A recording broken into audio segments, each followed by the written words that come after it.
Budget কমানোর কারণে Switzerland সরকার Bangladesh, Albania এবং জাম্বিয়ায় তার উন্নয়ন সহায়তা কর্মসূচি বন্ধ করার সিদ্ধান্ত নিয়েছে। গত ডিসেম্বরে সুইস সংসদ বৈদেশিক সাহায্যের বাজেটে কর্তন করার পর এই সিদ্ধান্ত গৃহীত হয়েছে।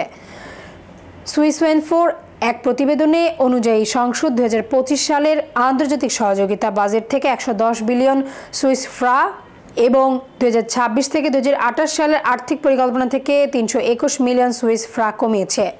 সুইস সরকারের এক বিবৃতিতে বলা হয়েছে, এই বাজেট কর্তনের প্রভাবে দ্বিপাক্ষিক অর্থনৈতিক এবং বিষয়ভিত্তিক সহযোগিতার পাশাপাশি বহুপাক্ষিক সংস্থাগুলো ক্ষতিগ্রস্ত হবে।